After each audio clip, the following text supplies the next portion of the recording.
Hi friends, இன்றைக்கி வந்து breakfast and lunch vlog தான் பார்க்க போகிறோம். நேற்று ஈவினிங்கே வந்து மட்டன் வாங்கிட்டு வந்துட்டோம். ஸோ ஃபார்ம் டு குக்லேருந்து. ஸோ காலையில் வந்து மட்டன் சூப் தான் சிம்பிளாக வந்து குக்கரில் பண்ணியாச்சு. எப்படி பண்ணியிருக்கேன்னு பார்க்கலாம். சிம்பிளாக ஒரு குக்கரில் எண்ணெய், சோம்பு, அப்புறம் வந்து சின்ன வெங்காயம், பெரிய வெங்காயம், இஞ்சி பூண்டு வந்து நான் நசுக்கி போட்டிருக்கேன். சின்ன சின்னதாக குட்டி குட்டியாக வந்து இது பண்ணி கிரேட் பண்ணி போட்டிருக்கேன். அப்புறம் ஒரு தக்காளி, மஞ்சத்தூள், உப்பு, பெப்பர் பொடி, ஜீரகப்பொடி போட்டு நல்லா வதக்கியாச்சு. மட்டன் எலும்பு பீஸை மட்டும் போட்டு நல்லா வதக்கி எடுத்துக்கோங்க. வதக்குனதுக்கப்புறம் தேவையான அளவு தண்ணி ஊற்றிக்கோங்க. தண்ணி ஊற்றுனதுக்கப்புறம் உங்களுக்கு கொஞ்சம் கரம் மசாலா வேணும்னா கரம் மசாலா போட்டால் இன்னும் நல்லாயிருக்கும். கொஞ்சமாக கரம் மசாலா போட்டுக்கோங்க. நான் அது வீடியோ கிளிப் ஆட் பண்ணல.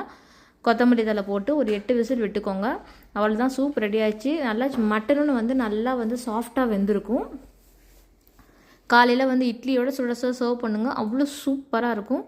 நாங்கள் இட்லி சூப்பு ப்ளஸ் வந்து தேங்காய் சட்னி வச்சு நாங்கள் காலைல மட்டன் சூப் வச்சு பிரேக்ஃபாஸ்ட் முடித்தாச்சு.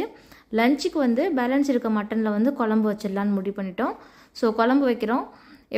நான் எப்படி பண்ணியிருக்கேன் அப்படின்னு சொல்லிட்டு நான் சொல்கிறேன்.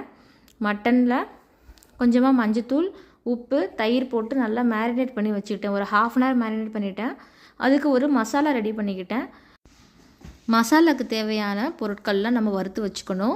பட்டை, கிராம்பு, ஏலக்காய், சோம்பு, மிளகு, அப்புறம் வந்து கொஞ்சமாக கசகசா, 1 ஸ்பூன் கசகசா போட்டு நல்லா வறுத்து வச்சுக்கணும். அதை வறுத்து அரைச்சி வச்சுக்கணும். அடுத்து குக்கரில் என்ன பண்ணுறோம் அப்படின்னா, குக்கரில் வந்து நான் வந்து பட்டை, கிராம்பு, சோம்பு மட்டும் போட்டிருக்கேன். வெங்காயம் போட்டு வதக்கியாச்சு. வெங்காயம், பச்சை மிளகாய், கருவேப்பிலை போட்டு வதக்கிட்டு இஞ்சி பூண்டு பேஸ்ட்டு போட்டு நல்லா வதக்கிக்கோங்க. வதக்கினதுக்கப்புறம் ஒரு தக்காளி, 1லேருந்து 1.5 தக்காளி ஆட் பண்ணிக்கோங்க. அது நல்லா வதங்கினதுக்கப்புறம் உப்பு போட்டு வதக்கிக்கோங்க. நம்ம ஏற்கனவே ஊற வச்சுருந்த மட்டன் இருக்கும் இல்லையா, அதையும் சேர்த்து நல்லா வந்து வதக்கிக்கோங்க. அது நல்லா வதங்கினதுக்கப்புறம் நம்ம வந்து அரைச்சி வச்சுருந்தோம் இல்லையா, மசாலா வறுத்து வச்சுருந்த மசாலாவும் தண்ணி ஊற்றி அரைச்சி வச்சுருந்தேன். அதை போட்டு நல்லா மிக்ஸ் பண்ணிட்டேன். மிக்ஸ் பண்ணதுக்கப்புறம் வந்து ஒரு 2 ஸ்பூன் வந்து காஷ்மீரி சில்லி பவுட்ரு, அப்புறம் வந்து 1 ஸ்பூன் வந்து மல்லித்தூள் போட்டு நல்லா வதக்கிட்டேன். வதக்கினதுக்கப்புறம் கொஞ்சம் 2 உருளைக்கிழங்கு போட்டு நல்லா கட் பண்ணி சேர்த்துக்கோங்க. சேர்த்து ஒரு 7லேருந்து 8 விசில் விடுங்க. விட்டதுக்கப்புறம் பார்த்தீங்கன்னா சூப்பராக இருக்கும். நல்லா மட்டன் குக்காக இருக்கும்.